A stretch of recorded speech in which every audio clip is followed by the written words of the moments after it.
Hello everyone, I'm Dr. Smita Sakote, Professor in Dermatology, and this time my lovely postgraduate students, I have come up with a wonderful drug. See, there is an epidemic of fungal infection that is dermatophytosis. So definitely every examiner is going to ask you a question on that. Not only that, every patient is going to ask you for a new drug which is going to really cure their dermatophytosis. So here in this series of dermatophytosis, we have such wonderful postgraduate students talking on various antifungal molecules. So today is a molecule which is going to be presented by Dr. Tanuja, who is studying her post-graduation in SNMC Bagalkot. And she is going to come up with a drug called as terbinafine. Let me introduce Dr. Tanuja. Dr. Tanuja comes from the original Indian family. Her father is a farmer. And it's so proud moment for every father who's a farmer and who has skin ailment, and he always dreamt that his daughter should become a dermatologist.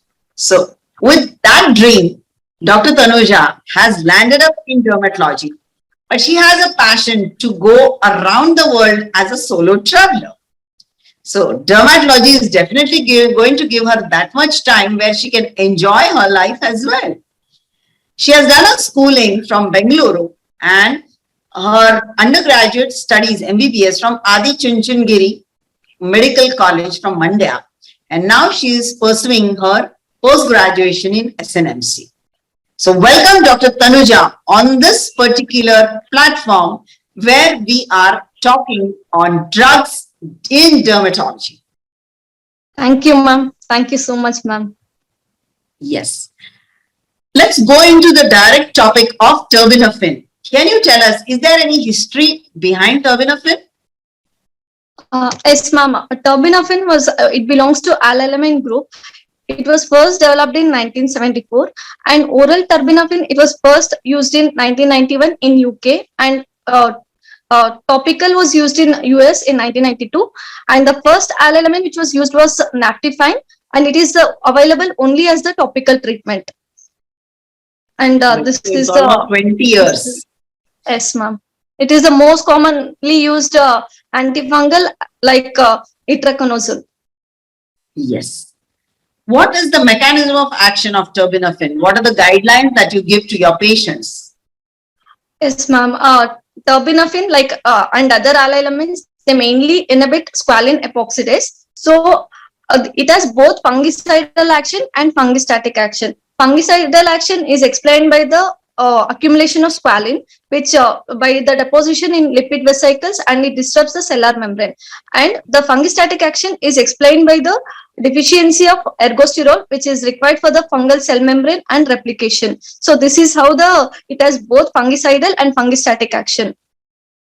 Wonderful. A drug which can act on both levels, as a static as a sidal, is really a miracle, because we have to kill this fungi which is surviving on the skin, and it really creates such a panic to every person who has a fungal infection. How does it metabolize, doctor? It is available both in tablet form and in the oral granulation, and it reaches peak level by 2 hours, and it is half-life is 36 hours. Bioavailability is 40% for the tablet and 36 to 64% for the granules, and there is no impact of food, and bioavailability protein binding is more than 99%, and it undergoes a significant first pass hepatic metabolism, and there is no active metabolite, and excretion by the renal excretion, that is 70%, and clearance is decreased in 50% in renal patients, renal impairment. Yes. So primarily it is the liver and the renal which is going to come into the picture when it comes to metabolism and excretion. What are the indications, which is, FDA approved indications for terbinafine? FDA approved mainly for the onychomycosis, which is caused by dermatophyte species, and it is a drug of choice for the tinea capitis in children, And there are some off-label indications, that is onychomycosis, which is caused by Candida species and non-dermatophyte species. And also it can be used for the tinea infections like tinea cruris, carporis, and pedis, and Majosis granuloma, then seborrheic dermatitis, tinea imbricata, and other subcutaneous infections like chromoblastomycosis, aspergillosis, and sporotrichosis. Yes. Once we come to what are the indications, definitely we have a wide plethora of, all kind of superficial dermatophytosis. Onychomycosis, relatively, we don't see so many cases, but maximum we see is dermatophytosis in our OPD. In our day. So primarily, we use this particular terbinafine in dermatophytosis because these are the number of cases which are regularly coming to our OPD. At least 30 to 40% we have dermatophytosis. Yes, Dr. Tanuja, can you tell us what are the adverse effects of any drug? And many a times, no sooner a Google patient comes to our clinic, the first question is, what are the adverse effects, doctor? Then I keep on telling, the fungus itself is hampering your life. That is the greatest adverse effect that is happening. So tell us what are the adverse reactions? Basically, this terbinafine is considered as the safest medication for all the population, including general, elderly, children, and diabetic patients, HIV patients. It is the most safest drug, but there are some adverse effects like headache, GI symptoms can be seen, and there are other liver enzyme abnormalities can be seen, taste disturbances, and visual disturbances can be seen, and other rare side effects as erythema multiforme, SJS, then toxic epidermal necrolysis, and then it may precipitate or exacerbate cutaneous and subacute cutaneous lupus erythematosus, and it can cause lymphocytopenia, neutropenia, and so basically it should be avoided in liver cirrhosis and hepatic impairment, and it is included under pregnancy category B drug, and so it is not recommended in pregnant and lactating females. Yes. So quite a huge list of that.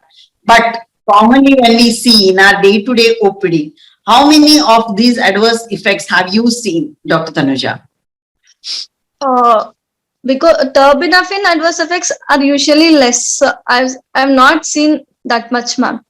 So theoretically, there are quite a few, but only few people really have adverse effects. There are very rare side effects. Yes. Can you just highlight on how to dose this drug, Dr. Tanuja? For dermatophytic infections, it is given for 6 to 12 weeks in a dosage form of 250 milligram once daily.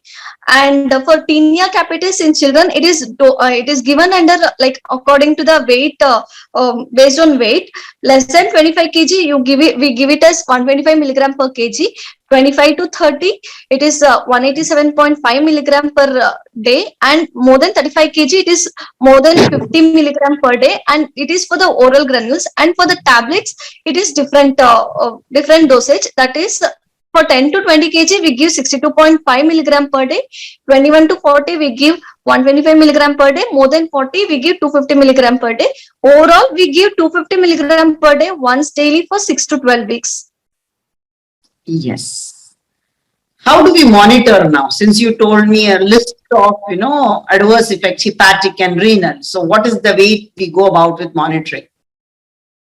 First, before prescribing, usually we do LFT, RFT, basic investigations, and the patient should be instructed if they get any symptoms of liver dysfunction like nausea, anorexia, vomiting, abdominal pain, and if any other pedal edema, all those things they can report to us, and so we'll be regularly monitoring it.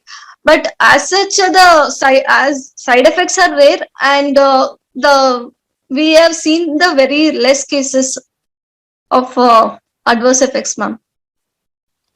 So how often, suppose you are going to ask for a baseline investigation, how again you are going to call the patient for once in 3 months we do the investigations, ma'am. Yeah. What are the other drugs which interact with this terbinafine? Many often, Uh, we are called for reference by physicians, and there are so many drugs that the patient has been taking. So what are the drug interactions with other drugs? Basically, we should not give it the beta blockers. Most commonly, beta blockers will be taken by the patients, and antidepressants, antipsychotics, and antiarrhythmics, amiodarone, and even with narcotics. And the rare low risk profile in that anti-malarials like HCQs should not be taken since it increases the toxicity. Yes. So it is basically beta blockers, antipsychotics, anti-malarials. And These are very, yeah, antiarrhythmics. antiarrhythmics. So these are the four things which we need to be very cautious when it comes to, and there are many patients who are constantly on beta blockers. It's very common for us to say day in and day out, there are many patients who are on beta blockers. So we need to really evaluate the history and then go ahead before giving terbinafine. Now, Dr. Can you just give a quick summary of terbinafine so that our postgraduate student, even if they have not read, they'll be able to write in the examination paper and they'll be able to face the viva. So can you give a quick recap of terbinafine? Okay, ma'am.